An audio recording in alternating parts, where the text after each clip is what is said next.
नमस्कार दोस्तों, मनोविज्ञान की लाइव क्लासेज में आपका फिर से स्वागत है। कल हम लोगों ने मनोविज्ञान में अधिगम के अर्थ और अधिगम की स्थिति और क्षेत्र को अच्छे से पढ़ लिया था। अब दोस्तों जो पढ़ने जा रहे हैं इस चैप्टर को अपने को पढ़ना भी बहुत महत्वपूर्ण है, क्योंकि जो अधिगम की सोपान और अधिगम की विशेषताएं हैं यहाँ से पेपर में प्रश्न देखने को मिलते हैं। क्योंकि आपकी अधिगम की सोपान और विशेषता क्लियर हो जाती है मित्रों, तो याद रखना आप लोगों के लिए अधिगम के सिद्धांत पढ़ने में कोई समस्या नहीं होगी और शिक्षण विधियों को पढ़ने में भी आपको बहुत आनंद आएगा। तो दोस्तों शुरुआत करते हैं आज से हम अधिगम के सोपान। देखो दोस्तों, अधिगम के सोपान की ऐसी क्या स्थिति है कि अधिगम के सोपान दोस्तों क्रम से भी पूछ सकता है आपसे पेपर में, क्योंकि इसको पेपर में 2 या 3 बार पेपर में सीटेट में आ चुका प्रश्न है ये अधिगम के सोपान। देखो दोस्तों, वैसे यदि अपन नॉर्मल की बात करें कि अधिगम को सफल बनाने के लिए किन किन तत्वों की आवश्यकता होती है, ऐसे कौन कौन से कारक है जिससे अधिगम सफल होता है, पेपर में आ सकता है। निम्न में से कौन सा नहीं है, अधिगम के सोपान में से निम्न में से कौन सा नहीं है। जो मैं आपको पढ़ाने जा रहा हूँ किसी मनोविज्ञान के अनुसार नहीं है कि किसी साइकोलॉजिस्ट के अनुसार है। सिर्फ ये सब जितने भी जो सिद्धांत बने हैं सबका निचोड़ है कि जैसे थॉर्नडाइक का हुआ, पावलोव का हुआ, गेस्टल्टवादी का हुआ, स्किनर का हुआ, क्लार्क का हुआ, उनमें मनोवैज्ञानिकों को क्या क्या दिखा जो अधिगम के सोपान को वहां पर प्रभावित करता है। तो विशेषकर आप लोग भी इनको पढ़ के जाना है, क्योंकि पेपर में प्रश्न आएगा और आप लोगों को गलत नहीं हो जाए, क्योंकि पिछली बार रीट भरती है सीटेट में से यहाँ से भी प्रश्न पूछे गए। तो दोस्तों सबसे पहले यदि अपन बात करें कि मनोविज्ञान में सबसे पहले यदि सोपान में सबसे पहले क्या होनी चाहिए दोस्तों, आवश्यकता। क्या दोस्तों, आवश्यकता। आप लोगों को रीट की तैयारी आवश्यकता है तभी तो हम लोग रीट की तैयारी कर रहे हो। यदि मान लो मेरे को भूख लग रही है, आवश्यकता है, तभी तो मैं कुछ वर्ग करूंगा। अर्थात दोस्तों मैं इसको कह सकता हूं कि बालक अभिप्रेरित होना चाहिए। क्या होना चाहिए दोस्तों, अभिप्रेरित होना चाहिए उस कार्य के प्रति।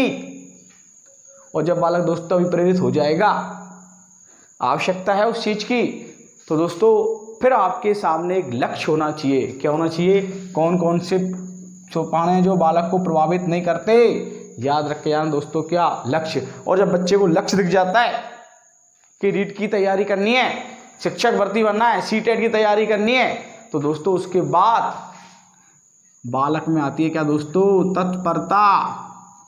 क्या आती है दोस्तों, तत्परता आती है। और याद रखने वाली बात है दोस्तों, तत्परता आती है किसी कार्य के लिए दोस्तों उसमें बाधा आना भी निश्चित है। ये नहीं कि कोई चीज तत्परता आपको तुरंत मिल जाएगी, ऐसा नहीं। उसमें आपको दोस्तों बाधा भी उत्पन्न हो सकती है। तत्परता बिल्कुल पॉजिटिव है, ऐसा कुछ नहीं है, नेगेटिव भी हो सकती है। किसी चोर के मन में आ गया मेरे को एटीएम उखाड़ना है आज, तत्परता है, क्या बाधा आएगी नहीं आएगी, बिल्कुल आएगी। आज शिक्षक भर्ती की तैयारी कर रहे हो, या साइको पढ़ना है, संस्कृत पढ़ना है, शिक्षण विधि पढ़ना है, कोई ना कोई तत्व ऐसा तो होगा जो आपको बाधा उत्पन्न करेगा। तो तत्परता के साथ पेपर में प्रश्न आ जाए, बाधा किसके साथ आती है, तत्परता के साथ। अधिगम को सफल बनाने के लिए जो तत्परता तत्व है, सोपान है, उसके साथ क्या चीज सम्मिलित है, बाधा।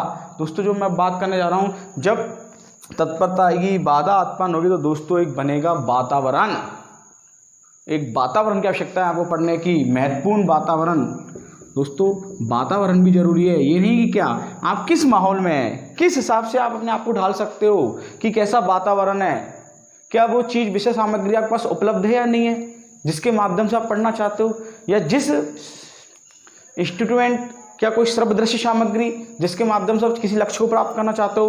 तो दोस्तों वातावरण भी एक अपने आप में महत्वपूर्ण सोपान है किसका, अधिगम का। जब दोस्तों वातावरण मिल जाता है, 5 या 6 घंटे बालक पढ़ने लग जाता है कि मैं यहाँ पढ़ सकता हूँ, तो दोस्तों बालक ऑटोमेटिक अनुक्रिया करने लगेगा या प्रतिक्रिया करने लगेगा। दोस्तों एक प्रश्न बता देता हूँ आपको, जहाँ पर अनुक्रिया शब्द आ जाए वहाँ पर पावलोव लगाना है। क्या लगाना दोस्तों, पावलोव। और जहाँ प्रतिक्रिया आ जाए दोस्तों वहाँ थॉर्नडाइक लगाना है। याद रखना दोस्तों ये प्रश्न। उद्दीपक अनुक्रिया सिद्धांत किस मनोवैज्ञानिक ने दिया, पावलोव ने। उद्दीपक प्रतिक्रिया सिद्धांत किस मनोवैज्ञानिक ने दिया, थॉर्नडाइक ने। दोस्तों जब ये मैं आपको सोपान और अधिगम की विशेषताएं क्लियर कराऊंगा, तब आपको अधिगम के सोपान के साथ साथ अधिगम के सिद्धांतों को, एक एक सिद्धांतों को मैं आपको अच्छे से पढ़ाऊंगा। उस समय आप लोग सीखने का प्रयास करना। अभी सिर्फ ये देखो कि अधिगम को जो सोपान है कि कौन कौन से तत्वों की आवश्यकता होती है। जैसे दोस्तों बालक अनुक्रिया करने लगेगा, तो दोस्तों उसको कहीं ना कहीं ध्यान रखना आपको कि यार मेरे पास ये किताब नहीं है, फिर भी दोस्तों उसको वहाँ पर समायोजित होना पड़ेगा। क्या होना पड़ेगा, समायोजित होना पड़ेगा। तो दोस्तों समायोजन भी अधिगम का एक महत्वपूर्ण सोपान के अंतर्गत आता है। कि अपने आप को भी एडजस्टमेंट होना पड़ता है कि यार वातावरण नहीं मिल पा रहा है, कोई बात नहीं, चलो एडजस्टमेंट तो आप जैसे मान लो दिन में पढ़ना स्टार्ट किया, छोटे घर में बच्चे नहीं पढ़ने देते हैं, तो दोस्तों आपको एडजस्टमेंट होना पड़ेगा, समय को आपको देखना पड़ेगा। हो सकता है मॉर्निंग में सुबह जल्दी पढ़ना पड़े, रात देर तक पढ़ना पड़े। ये छोटे जब घर में बच्चे होते हैं दोस्तों, माहौल नहीं मिल पाता है, वातावरण नहीं मिल पाता है, तो निश्चित ही आपको यदि अधिगम के सोपान तक पहुंचना है, अधिगम का मतलब होता है करके सीखना। दोस्तों वहाँ पर क्या, जब आपको लास्ट में आपको समायोजित तो होना पड़ेगा, कहीं ना कहीं आपको बिल्कुल भी अपने आप को समायोजित करना होगा। ये नहीं कि सब चीज़ें आपको जल्दी से जल्दी मिलती जाएंगी। दोस्तों समायोजन भी एक अधिगम के सोपान को प्रभावित करने वाला महत्वपूर्ण कारक है। और दोस्तों मैं ये कह रहा हूँ कि जब बालक ने समायोजन कर लिया तो दोस्तों ऑटोमेटिक उसके व्यवहार में परिवर्तन हो गया। क्या गया दोस्तों, व्यवहार में परिवर्तन होने लग गया।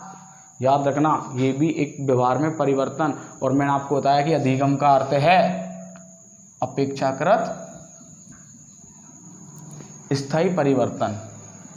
ये क्लियर कर चुका हूं कि अधिगम का वास्तविक अर्थ क्या है, अपेक्षाकृत स्थायी परिवर्तन।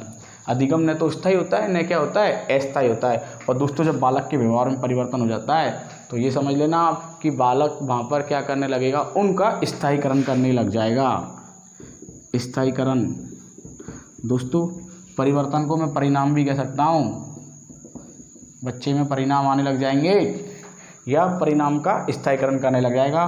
तो दोस्तों अधिगम के जो सोपान है, अधिगम के सोपान को सफल बनाने के लिए, अधिगम को क्लियर करने किस किस तत्वों की आवश्यकता होती है, तो सबसे पहले जो दोस्तों अपन बात करते हैं कि जो बालक होगा, बालक के लिए किस चीज़ की पहले आवश्यकता है, या बालक कभी प्रेरित है या नहीं है। दोस्तों जब बालक आवश्यकता अभिप्रेरित हुआ तो बालक के सामने लक्ष्य मिलना क्या है, जरूरी है। जैसे रीट का आपके लिए शिक्षक भर्ती, रीट की शिक्षक भर्ती आई, आप लोगों में क्या है दोस्तों, तत्परता। जैसी तत्परता आई तो कहीं ना कहीं बाधा उत्पन्न होगी। कोचिंग नहीं है मेरे पास, अध्यापक नहीं है, किताब नहीं है, या इस सब्जेक्ट को मैं नहीं पढ़ सकता, तो बाधा उत्पन्न होगी। तो इनको सफल बनाने के लिए फिर दोस्तों आपको किसका निर्माण करना पड़ेगा, वातावरण का। और जहाँ आपने वातावरण निर्माण करने लग गया तो दोस्तों उसके बाद आप अनुक्रिया या प्रतिक्रिया करने लगोगे।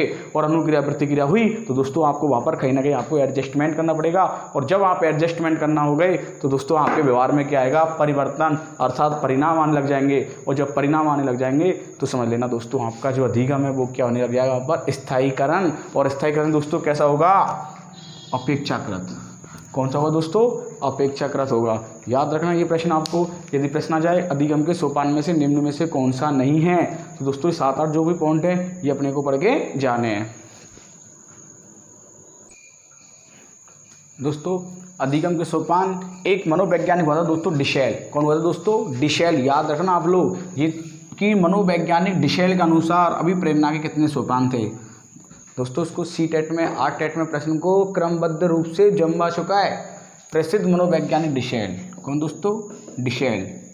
कि डिशेल के अनुसार अधिगम के सोपान कितने हैं। यदि आपसे प्रश्न पूछता है, इसको अच्छे से करके जाना है कि डिशेल ने अधिगम के सोपान कितने बताए दोस्तों, 5। पहले बालक होगा दोस्तों क्या, डिशेल के अनुसार कि बालक सबसे पहले अभिप्रेरित होना चाहिए, अभिप्रेरित होना चाहिए। दोस्तों बालक अभिप्रेरित होगा तो ही वर्क करेगा। कहने का मतलब ये कि आप लोगों को यदि रीट की तैयारी करनी है तो पहले आपके अंतर्गत क्षमता होनी चाहिए, मैं शिक्षक भर्ती तैयारी कर सकता हूँ या मैं ये वजन उठा सकता हूँ। तो बालक क्या होना चाहिए दोस्तों, अभिप्रेरित। जब बालक अभिप्रेरित होगा तो दोस्तों उसकी मार्ग में क्या आएंगी, बाधाएं। मार्ग में क्या आएंगी दोस्तों, बाधाएं। और जहाँ दोस्तों मार्ग में बाधाएं आएंगी तो बालक क्या करेगा, वहाँ बहु प्रतिक्रिया करेगा। दोस्तों क्या करेगा, बहु प्रतिक्रिया करेगा। जैसे थॉर्नडाइक के सिद्धांत में बिल्ली में अभिप्रेरित हुई, तत्परता आई मछली को देख करके, फिर बिल्ली इधर उधर जा रही तो मार्ग में क्या आया उसकी में, बाधाएं। और जब बाधाएं आई तो उसने क्या करना चालू किया दोस्तों, बहु प्रतिक्रिया। और जब वो बहु प्रतिक्रिया हो जाती है तो दोस्तों फिर वहाँ पर जो व्यक्ति है वहाँ पर एक प्रतिक्रिया का चयन कर लेता है कि यार ये रास्ता सही है, सही प्रतिक्रिया का चयन, सही प्रतिक्रिया का चयन। और जब बालक सही प्रतिक्रिया का चयन कर लेता है तो दोस्तों समझ लेना उसको वहाँ पर क्या मिल जाता है, उद्देश्य मिल जाता है, लक्ष्य मिल जाता है, परिणाम मिल जाता है। उद्देश्य प्राप्ति या लक्ष्य मिल जाता है या बच्चे को परिणाम मिलने लग जाते हैं। तो दोस्तों डिशेल के अनुसार प्रश्न, यदि आपसे प्रश्न ये क्रमबद्ध पूर्वक जम्बस क्रमबद्ध पूर्ण रूप से व्यवस्थित करवा सकता है। मान लो पहले पे उसने ये दिया, दूसरे पे ये दिया, तीसरे पे ये दिया, चौथे पे ये दिया, 5वें पे ये दिया है, आप उनको क्रमबद्ध रूप से परिवर्तन कीजिए। तो याद रखना, सबसे पहले यदि जो डिशेल के अनुसार अपन बात करते हैं कि सबसे पहले जो बालक है वो कैसा होना चाहिए, अभिप्रेरित होना चाहिए। और जब बालक कभी प्रेरित हो जाएगा तो उसके दोस्तों क्या आएंगी, मार्ग में बाधाएं। और जब मार्ग में बाधाएं आएंगी तो क्या आएगी दोस्तों, वहाँ पर वो क्या करेगा, अनेक प्रकार के रास्तों को अपनाएगा कि बहु प्रतिक्रिया करेगा। और जब वो बहु प्रतिक्रिया करने लग जाएगा तो दोस्तों वहाँ पर जब उसको मालूम चल जाएगा कि सही प्रतिक्रिया का चयन करना है, और फिर बच्चों को क्या मिलेगी, उद्देश्य प्राप्ति। जैसे आप लोग अभिप्रेरित हुए रीट की तैयारी के लिए, अब आपकी बाधाएं आएंगी कि कौन सी बुक्स पढ़ें, क्या पढ़ें, किस शिक्षक से पढ़ें, मोबाइल के माध्यम से पढ़ें, किस आधार को हम जो लोग हैं उसको अपनाएं। फिर दोस्तों जब आप इस प्रकार के उलझनों में जाओगे फिर आप वहाँ पर बहु प्रतिक्रिया करने लगो, चलो यार इस बुक्स के माध्यम से पढ़ते हैं, इस टीचर के माध्यम से पढ़ते हैं, लगभग 10-15 दिन आप इस तरीक़ा से अपने निकाल दोगे। फिर उसके बाद आपको मालूम चलेगा कि यार ये चीज़ अच्छी है, तो फिर बुक आप क्या कर लोगे, वहाँ पर सही प्रतिक्रिया का चयन। और जब बालक सही प्रतिक्रिया का चयन कर लेता है तो दोस्तों उसको मिल जाता है वहाँ पर क्या, उद्देश्य मिल जाता है, परिणाम मिल जाते हैं और लक्ष्य मिलने लग जाता है। दोस्तों डिशेल ने जो अधिगम के सोपान बताए, उसके बाद हम जो पढ़ने जा रहे हैं अधिगम की विशेषताएं। दोस्तों इस प्रश्न को आप हल्के में मत लेना कि यार नॉर्मल है, क्या है, थॉर्नडाइक सिद्धांत वगैरह। दोस्तों वो क्वेश्चंस फैक्ट वाले होते हैं, और जो यहाँ से जो कॉन्सेप्ट वाले जो प्रश्न हैं अपने को क्लियर करने, फैक्ट तो अपने से आता है, कोई बात नहीं, फैक्ट आना भी चाहिए, फैक्ट अपने से आना चाहिए। जब तक अपने से फैक्ट नहीं आएगा तो हम कॉन्सेप्ट वाले प्रश्न नहीं कर सकते। इसलिए मैं आपको एक प्रश्न बता रहा हूँ, हो सकता है 15 या 20 मिनट में कंप्लीट हो, पर दोस्तों उसको सीखना बहुत जरूरी है। प्रश्न आ सकता है निम्न में से अधिगम की कौन सी विशेषताएं नहीं है। और दोस्तों ऐसे ही प्रश्न पेपर में आते हैं, रीट में या सीटेट में। जब ये प्रश्न पेपर में आता है तो लोगों को सोचने पे मजबूर कर देता है कि निम्न में से कौन सा है, कौन सा नहीं है। और इसमें क्या लंबे लंबे वाले ऑप्शन आते हैं, और हमारा दिमाग क्या होता है, जो सबसे ज़्यादा जो बड़ा वाला ऑप्शन अपने को वो ही करना है। दोस्तों ऐसा नहीं है, कभी अभी क्या होता है कि छोटा वाला जो ऑप्शन होता है वो सब में से श्रेष्ठ होता है। तो इस चीज़ को आज आप लोग सीख लो। देखो अधिगम की विशेषताएं, दोस्तों अच्छा प्रश्न है। अधिगम की विशेषता ऐसी नहीं कि 2 या 4, 5 है, 10 है, 20 है, ऐसा कुछ नहीं है। अपने को जो भी सिर्फ ये सिद्धांत बने हैं मनोविज्ञान में कि उसमें से क्या क्या निकल के आई है, क्या क्या चीज़ निकल के आई। तो दोस्तों यदि सबसे अपन पहले बात करें बालक के व्यवहार में परिवर्तन, बालक के व्यवहार में परिवर्तन, क्या दोस्तों थॉर्नडाइक के सिद्धांत वैल्यू में परिवर्तन आया नहीं आया? आज आपके पास बच्चा सीखने आया है, पहले दिन एडमिशन हुआ हो आपका स्कूल में और आप उसको पढ़ा रहे हो, छोटी सी पोएम सिखाई, बच्चे के व्यवहार में परिवर्तन आया कि यार मैं ये चीज़ सीख के गया।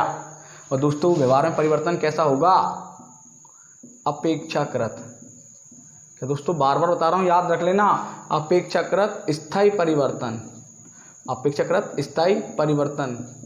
लेकिन दोस्तों एक जो प्रश्न है बहुत इंपॉर्टेंट है, आज के मनोवैज्ञानिकों ने व्यवहार में परिवर्तन के स्थान पर सबसे ज़्यादा महत्वपूर्ण स्थान दिया दोस्तों किसको, अधिगम को। क्योंकि अधिगम का अर्थ क्या था दोस्तों, करके सीखना। जब तक बालक स्वयं करके नहीं सीखेगा तब तक उसके व्यवहार में परिवर्तन नहीं आएगा। तो दोस्तों याद रखना, व्यवहार में परिवर्तन एक विशेषता है सबसे महत्वपूर्ण, और व्यवहार में परिवर्तन भी दोस्तों कैसा होगा, वो अपेक्षाकृत स्थायी परिवर्तन। प्रश्न आ जाए व्यवहार में परिवर्तन के स्थान पर मनोवैज्ञानिकों ने सबसे ज़्यादा किस शब्द को इम्पोर्टेंट माना है, अधिगम को। क्योंकि अधिगम क्या है दोस्तों, करके सीखना।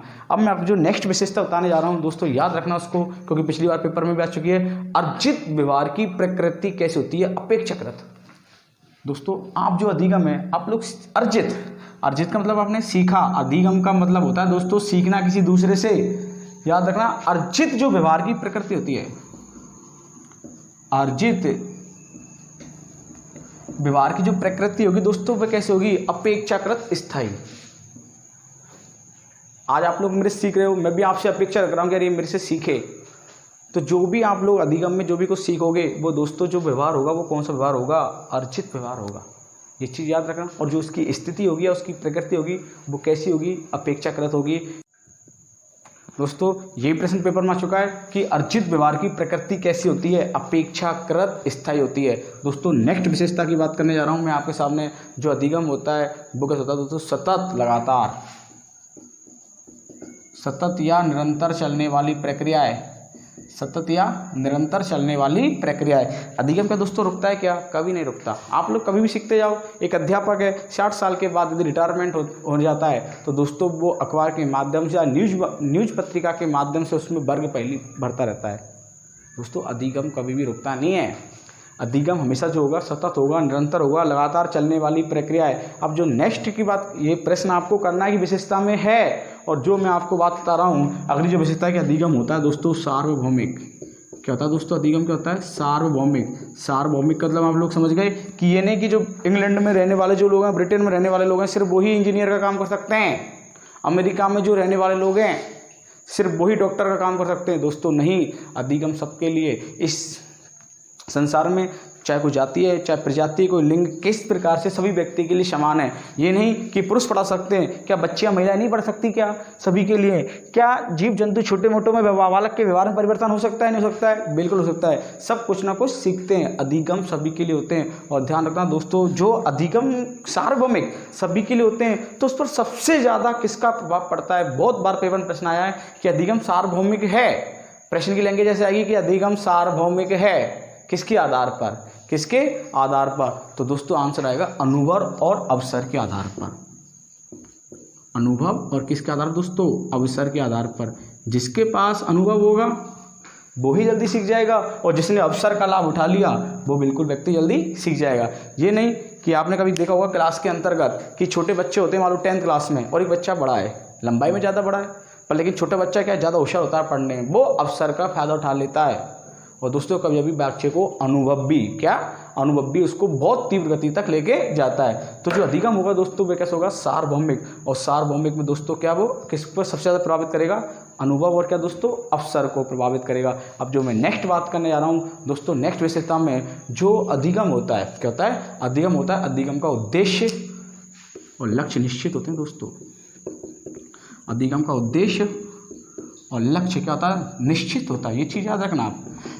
अधिगम का जो उद्देश्य और जो लक्ष्य होंगे क्या होंगे? निश्चित होंगे। आप लोगों का जो उद्देश्य, आज आप लोग मनोविज्ञान पढ़ने जा रहे हो तो आपका उद्देश्य निश्चित है कि यार मेरे को शिक्षक बनना है, और लक्ष्य भी आपका क्या है? निश्चित है कि मेरे को ये बनना है। तो अधिगम के जो उद्देश्य और जो लक्ष्य होते हैं दोस्तों वो हमेशा सिर्फ याद रखना कि निश्चित होते हैं। ये चीज़ प्रश्न पेपर में आ सकता है आपसे कि अधिगम के उद्देश्य और लक्ष्य की प्रकृति कैसी होगी? अधिगम के उद्देश्य और लक्ष्य की प्रकृति कैसी होगी? तो हम लोगों को क्या करना है दोस्तों? निश्चित करना है। क्या करना है? निश्चित करना है। नेक्स्ट विशेषता अधिगम के संबंधित, ये जरूरी नहीं है कि ये फिक्स है 3 या 4 5, सिर्फ ये अपने को सीखना है कि पेपर में प्रश्न आएगा और अपने को वहाँ पर कैसे करना है। दोस्तों जो नेक्स्ट की बात करते हैं अपन कि जो अधिगम है वो नवीन व्यवस्था से होता है। अधिगम का मतलब दोस्तों नवीन व्यवस्था, नवीन व्यवस्था से होता है। प्रश्न लोग ये सोचते हैं कि ऐसा ये क्या है, नवीन व्यवस्था से कभी होता ही नहीं है, लोग इसको छाड़ देते हैं, पर लेकिन दोस्तों अधिगम हमेशा नवीन व्यवस्था से होता है। दोस्तों कैसे? आज भारतीय सरकार या राज्य सरकार मान लो शिक्षा मंत्री ने आज आपको नए आदेश दिए हैं कि वेटेज का जैसे ले लेते हैं, मान लो 30% बीए का जुड़ेगा, ये भी नवीन व्यवस्था है। कि रीट में ये सिलेबस जुड़ेगा, ये भी नई व्यवस्था है। मान लो सकता है कि रीट में करंट जी के जोड़ दिया, तब भी आपको सीखना पड़ेगा। मान लो आज मोबाइल में कोई नया फंक्शन आया, उससे भी आप सीख रहे हो। जैसे दोस्तों आज इस कोरोना महामारी में राज्य सरकार या केंद्र सरकार बच्चे को ऑनलाइन क्लासेज पढ़ा रही है, जैसे स्माइल क्लासेज के माध्यम से, नवीन व्यवस्था। तो दोस्तों अधिगम के अंतर्गत क्या एक नवीन व्यवस्था भी होती है। दोस्तों आजकल जैसे पहले आपने क्लासों में देखे होंगे, क्लासों में पहले ब्लैक बोर्ड हुआ करता था। जैसे जैसे ब्लैक बोर्ड गया तो दोस्तों उसका स्थान किसने ले लिया? व्हाइट बोर्ड ने। जैसे व्हाइट बोर्ड भी गया तो दोस्तों ग्रीन बोर्ड भी, और दोस्तों आजकल डिजिटल बोर्ड जा रहे हैं। तो कहने का मतलब ये नवीन व्यवस्था है अधिगम की। सीखने की प्रक्रिया कहीं से भी हो सकती है, लगातार हो सकती है। तो ये प्रश्न भी अधिगम को कहीं ना कहीं क्या करता है दोस्तों? प्रभावित करता है कि अधिगम हमेशा नवीन व्यवस्था से होता है। और दोस्तों अधिगम हमेशा स्थानांतरण होता है। अधिगम कैसे होता है दोस्तों? स्थानांतरण। आपने गणित में जोड़ करना सीख लिया, बिल्कुल कर लिया दोस्तों। जब आप लोग गुना करोगे तो क्या आपका अधिगम स्थानांतरण होगा या नहीं होगा? बिल्कुल होगा। आप एक परिस्थिति में सीखा हुआ ज्ञान यदि दूसरी परिस्थिति में काम आए, अधिगम स्थानांतरण कहलाता है। दोस्तों बाइक चलाना सिखाया, आप सीखा आपने, दोस्तों साइकिल चलाया पहले, उससे पहले फिर आपने बाइक चलाया, तो क्या अधिगम स्थानांतरण हुआ? नहीं हुआ? बिल्कुल हुआ। आप एक परिस्थिति में जो भी ज्ञान को सीखोगे वो दूसरी परिस्थिति में काम आएगा, तो दोस्तों वो अधिगम स्थानांतरण कहलाएगा। तो ये भी अधिगम की कि दोस्तों कहीं ना कहीं ये क्या है? विशेषता है। अब जो मैं नेक्स्ट विशेषता की बात कर रहा हूँ दोस्तों, याद रखना कि अधिगम के माध्यम से उद्देश्यों को प्राप्त किया जा सकता है। प्रश्न आ जाए कि किसके माध्यम से उद्देश्यों को प्राप्त किया जा सकता है। अभी दोस्तों हमने एक चीज़ बात की कि जो अधिगम के जो उद्देश्य और लक्ष्य होते हैं वो तो निश्चित होते हैं। अब जो मैं यहाँ पर जो बात करने जा रहा हूँ कि जो किसके आधार पर उद्देश्यों को प्राप्त किया जा सकता है, अधिगम के आधार पर, अधिगम के ही आधार पर हम लोग उद्देश्यों को प्राप्त कर सकते हैं। और दोस्तों हमेशा जो बालक के जो उद्देश्य होंगे वो कैसे होंगे, निश्चित होंगे। कैसे होंगे, निश्चित होंगे। बालक का जो अधिगम सार्वभौमिक होगा वो किसके आधार पर, अनुभव और अवसर के आधार पर। इसको याद रख के जाना है या सीख के जाना है अपने को। और दोस्तों जो नेक्स्ट बात करने जा रहा हूं मैं आपसे कि अधिगम वृद्धि एवं विकास में सहायक है। अधिगम वृद्धि एवं विकास में सहायक, ये भी अच्छा प्रश्न है दोस्तों। अधिगम वृद्धि एवं विकास में सहायक, दोस्तों कैसे होगा अधिगम वृद्धि एवं विकास में सहायक। देखो आप लोगों ने किसी बच्चे का मानसिक विकास सीखेगा तभी तो उसका मानसिक विकास बढ़ेगा। शारीरिक विकास, संवेगात्मक विकास, संज्ञानात्मक विकास, जो भी वृद्धि एवं विकास के अंतर, सामाजिक विकास, किसी से बातचीत करने का तरीका, भाषा विकास, बोलने का तरीका, मनोगत्यात्मक विकास, विभिन्न प्रकार का जो विकास है दोस्तों वो सिर्फ किसके माध्यम से बढ़ता है, अधिगम के माध्यम से। तो याद रख लेना, प्रश्न आ जाए वृद्धि एवं विकास में सहायक है, ऑप्शन आएगा अभिप्रेरणा, अधिगम, बुद्धि या पर्सनैलिटी। तो क्या राइट आंसर होगा दोस्तों उसका, अधिगम। ठीक है, तो ये चीज़ अपने को पढ़ना कि वृद्धि एवं विकास में सहायक होगा वो क्या होगा दोस्तों, अधिगम। अधिगम के माध्यम से बालक अपने मानसिक विकास में क्या करता है दोस्तों, वृद्धि कर सकता है। अब जो मैं नेक्स्ट पढ़ाने जा रहा हूँ दोस्तों, इसी के अंतर्गत अधिगम सर्वांगीण होता है। क्या दोस्तों, अधिगम कैसा होगा, सर्वांगीण। सर्वांगीण विकास करता है बालक का, चौमुखी विकास करता है। हम लोग कहते हैं कि बालक के व्यवहार में ऐसा परिवर्तन होना चाहिए, जो बच्चे का जो विकास है वो सर्वांगीण होना चाहिए। आप लोगों ने एनसीएफ के अंतर्गत भी ये चीज़ पढ़ी होगी कि जो बालक का विकास होगा वो दोस्तों कैसा होगा, सर्वांगीण विकास होना चाहिए। एक अध्यापक स्टूडेंट को कुछ भी ज्ञान दे रहा है तो जो बच्चे का जो विकास होगा वो किसके अंतर्गत आएगा, सर्वांगीण विकास के अंतर्गत। ये नहीं कि एक बच्चा आया तो आप उसको गणित पढ़ाए, गलत दोस्तों। उसको हिंदी भी आना चाहिए, एसएससी भी आना चाहिए, विज्ञान भी आना चाहिए, पर्यावरण भी आना चाहिए। आपके क्लास में पढ़ाई के संबंधित उसको दोस्तों खेलों में भी रुचि, बच्चा बोलने में अच्छा है तो उसको दोस्तों बिल्कुल आप भाषण में नेता बन सकता है, पेंटर बन सकता है, लिखने वाला तो लेखक बन सकता है, अच्छा गाता है तो सिंगर बन सकता है, अच्छा नाचता है तो दोस्तों अच्छा डांसर बन सकता है। इसलिए अधिगम जो होता है दोस्तों बच्चे का सर्वांगीण विकास करता है। ये चीज़ आप लोगों को पढ़ के जाना है कि अधिगम सर्वांगीण विकास। और दोस्तों अधिगम एक समायोजन की प्रक्रिया है। अधिगम कैसी प्रक्रिया दोस्तों, एक समायोजन की प्रक्रिया। बहुत से स्टूडेंटों की इच्छा होती है कि हम प्राइवेट स्कूल में पढ़े, पर दोस्तों क्या होता है कि माँ बाप के पास अपने पास इतना पैसा नहीं होता है कि हम लोग प्राइवेट स्कूल में बच्चे को पढ़ा सकते हैं। पर फिर भी दोस्तों सरकारी विद्यालय में क्या कम पढ़ाई होती है क्या, मैं आपको अब भी कह रहा हूँ कि सरकारी विद्यालयों में जो जितने भी अध्यापक हो, आप लोग भी बनने जा रहे हो अध्यापक, तो क्या दोस्तों आप लोगों के अंतर्गत ज्ञान की कमी है क्या, बिल्कुल नहीं है। क्योंकि आरपीएससी फाइट करके आते हैं, उन लोगों ने बहुत सारा ज्ञान लिया है। तो दोस्तों जो समायोजन की प्रक्रिया है, अब आपको सरकारी विद्यालय में यदि एडमिशन दिला दिया है तो दोस्तों समायोजन करना पड़ेगा। क्या चल छुट्टियाँ नहीं आ रही हैं तो छुट्टियों का लाभ, आप छुट्टियाँ ज़्यादा आ रही हैं तो उनको लाभ उठाओ, घर पर पढ़ो। तो दोस्तों समायोजन की प्रक्रिया, जो बालक अधिगम है सीख गया, एडजस्टमेंट करना भी सीखेगा। वो किस प्रक्रिया के अंतर्गत, समायोजन की प्रक्रिया। दोस्तों कई बार आ चुका है ये प्रश्न कि निम्न में से अधिगम विशेषता में से कौन सा नहीं है। तो ये चीज़ मैं आपको सिखा रहा हूँ कि ये कहाँ से क्या चीज़ निकल के आ रही है। दोस्तों जो मैं अगला जो नेक्स्ट पढ़ाने जा रहा हूँ बहुत इंपॉर्टेंट है, प्रश्न पेपर में कई बार आ चुका है कि अधिगम एवं विकास एक दूसरे के पर्याय है या नहीं। आप बताओ कि अधिगम और विकास,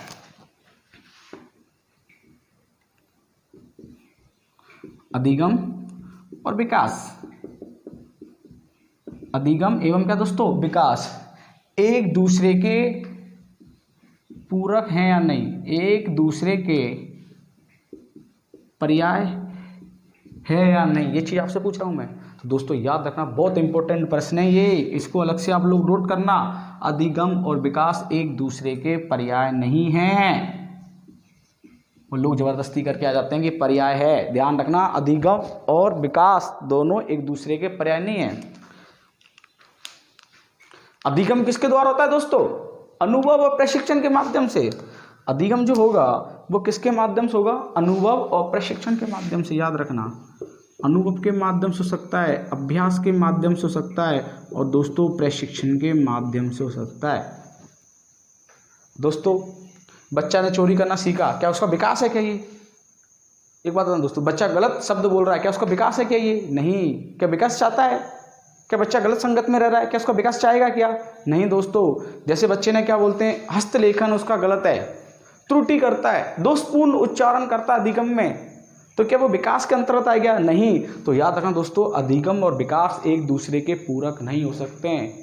क्योंकि मैंने आपको क्लियर कर चुका था कि इस अधिगम की स्थिति दो प्रकार की होती है, सकारात्मक और कौन सी दोस्तों, नकारात्मक। सकारात्मक और नकारात्मक में से बच्चा सबसे जो तीव्र अधिगम सीखता है दोस्तों, वो क्या सीखता है, नकारात्मक अधिगम को सीखता है। तो इसलिए अधिगम एवं विकास एक दूसरे के पूरक नहीं है। ऑप्शन में यदि प्रश्न आ जाए निम्न में से अधिगम की विशेषता निम्न में से कौन सा नहीं है, पहला आ जाए अर्जित व्यवहार की प्रकृति, सार्वभौमिक, उद्देश्य, लक्ष्य, और दोस्तों आ जाए दोस्तों अधिगम एवं विकास एक दूसरे के पर्याय नहीं है, तो बिल्कुल करना है नहीं है। और यदि ऑप्शन आ जाएगा अधिगम विकास एक दूसरे के पर्याय है, तो इसको अपने को क्या करना दोस्तों, छांटना है, मतलब ये अधिगम की विशेषता के अंतर्गत नहीं आएगा। तो इस चीज़ को विशेषकर आपको याद रखे जाना है। दोस्तों मैं आपको जो नेक्स्ट पढ़ा रहा हूँ कि जो अधिगम का जो क्षेत्र है, अधिगम का जो क्षेत्र है, अधिगम का जो क्षेत्र होगा, अधिगम का जो क्या होगा दोस्तों, क्षेत्र होगा, वो कैसा होगा दोस्तों, विस्तृत होगा। ये नहीं कि अधिगम रुक गया, अधिगम कभी भी नहीं रुकता है। अधिगम का जो क्षेत्र होगा वो अपने आप में एक व्यापार बहुत बड़ा विस्तृत होगा, व्यापक होगा। तो अधिगम कभी भी नहीं रुकता है, बिल्कुल चलता जाता है। दोस्तों जो अब अपन नेक्स्ट बात करने जा रहे हैं आप लोगों से कि जो अधिगम है उद्दीपक व अनुक्रिया के मध्य संबंध स्थापित करता है। अधिगम हमेशा उद्दीपक क्या दोस्तों, उद्दीपक और अनुक्रिया के मध्य संबंध स्थापित करता है। प्रश्न थॉर्नडाइक ने भी कहा कि उद्दीपक और प्रतिक्रिया के मध्य होने वाले संबंध को हम लोग क्या कहेंगे, अधिगम कहेंगे। क्या कहेंगे दोस्तों, अधिगम कहेंगे। कि जो अधिगम की जो स्थिति होगी, अधिगम की जो स्थिति होगी किसी उद्दीपक को देख के, जैसे दोस्तों कहने का मतलब ये कि थॉर्नडाइक बिल्ली ने मछली को देखा तो उसको देख करके उसने एक प्रतिक्रिया की। आज आप लोग रीड की तैयारी कर रहे हो, आपके सामने शिक्षक भर्ती का है, तो आप लोग अपनी प्रतिक्रिया करोगे। तो उद्दीपक को देखकर अनुक्रिया करना दोस्तों क्या कहलाएगा, वो जैसे पावलोव के सिद्धांत में रोटी के टुकड़े को देखकर कुत्ता के मुंह में लार आना, तो दोस्तों वो भी किसके मतलब, वो भी क्या एक प्रकार का अधिगम है। तो दोस्तों याद रखना ये चीज़, अधिगम की विशेषता। क्या दोस्तों अधिगम जन्म से हो सकता है क्या, मैं आपसे एक प्रश्न पूछ रहा हूँ दोस्तों, क्या अधिगम जन्म से हो सकता है क्या? अच्छा प्रश्न है दोस्तों। अभी हमने बात की आजीवन चलने वाली, निरंतर चलने वाली प्रक्रिया, सतत कि आजीवन निरंतर चलने वाली प्रक्रिया है। अर्थात बच्चा जन्म से कुछ सीखता है क्या? बिल्कुल सीखता है दोस्तों। गर्भावस्था से सीख के आता है बच्चा, नहीं सीखेगा क्या? बिल्कुल सीख के आया दोस्तों। एक उदाहरण था, आपने सुना होगा अभिमन्यु वाला। अर्जुन ने अपनी पत्नी के लिए कुछ शब्द कहे थे चक्रव्यूह के बारे में। तो दोस्तों जिस प्रकार के बारे कुछ भी छोटा मोटा ज्ञान है, जैसे कि बहुत से गर्भावस्था में जब बच्चा गर्भ में होता है तो बुजुर्ग व्यक्ति कहते हैं कि महिला की जब उस समय महिला होती है तो महिला को कुछ ना कुछ अपने क्या अच्छे कार्यों में समय देना चाहिए, जैसे भगवत गीता का पाठ करना, कुरान का पाठ करना, नैतिकता का अवलोकन करना, अच्छे आचरण। उसका इफेक्ट किस पे पड़ता है दोस्तों? बच्चे पे पड़ता है। तो बच्चा जन्म से ही कुछ ना कुछ सीख के आता है। बहुत से मनोवैज्ञानिक इस प्रकार से मानते। तो अधिगम दोस्तों जन्म से लेकर मृत्यु पर्यंत तक भी चलने वाली प्रक्रिया है, अर्थात एक निरंतर चलने वाली प्रक्रिया है। दोस्तों इसकी जो प्रक्रिया है, दोस्तों एक प्रश्न बताने जा रहा हूँ मैं आपको अधिगम के संबंधित में। ये भी प्रश्न पेपर में आया हुआ है कि जो अधिगम की जो प्रक्रिया है, अधिगम सिर्फ एक प्रक्रिया नहीं कि परिणाम है। अधिगम क्या है? प्रक्रिया है, चलती रहती है, न कि परिणाम। याद रखना दोस्तों, ये अधिगम एक प्रक्रिया है, न कि परिणाम। ये नहीं पहले ही परिणाम आने लग जाते हैं दोस्तों, पहले उसके लिए प्रक्रिया चाहिए। बालक ने मान लो कोई प्रक्रिया ही नहीं की है तो उसके परिणाम आएगा क्या? नहीं। प्रश्न आ जाए, ये भी बहुत इंपॉर्टेंट है कि अधिगम एक दोस्तों क्या है? प्रक्रिया है, न कि परिणाम। परिणाम ऐसे नहीं आते दोस्तों, पहले उसके लिए कुछ ना कुछ वर्क करना पड़ता है। आज मैं आपके सामने रीट की तैयारी करा रहा हूँ तो आप लोग भी प्रोसेस में हो, पर उसके बाद आप जब पेपर दोगे तब दोस्तों क्या आएगा? उसका परिणाम आएगा। ये नहीं कि आप लोग पेपर देने नहीं गए और ऑटोमेटिक आपके साथ रिजल्ट अच्छा होगा। तो दोस्तों नहीं, पहले उसके लिए कोई प्रक्रिया करनी पड़ती है, प्रोसेस करनी पड़ती है, तब बालक क्या होता है दोस्तों? सफल होता है। याद रख लेना, ये दो इंपॉर्टेंट है इसमें नहीं आपके कि अधिगम एवं विकास एक दूसरे के पर्याय नहीं है, और अधिगम सिर्फ क्या है? एक प्रक्रिया है, न कि परिणाम। दोस्तों आज की क्लास में जो हमने अधिगम के सोपान और अधिगम की विशेषताएं पढ़ी थी, ये आज के लिए काफ़ी है। कल जो हम पढ़ेंगे दोस्तों उसमें अधिगम की परिभाषाएं और अधिगम संबंधी जो भी कुछ प्रश्न आएंगे उनको हम लोग डिटेल से पढ़ेंगे। दोस्तों ये क्लास आपको पसंद आई है तो उसको ज़्यादा से ज़्यादा आप लाइक कीजिए, शेयर कीजिए। जिन्होंने अभी तक चैनल को सब्सक्राइब नहीं किया है वो चैनल को तुरंत सब्सक्राइब करें। Thank you.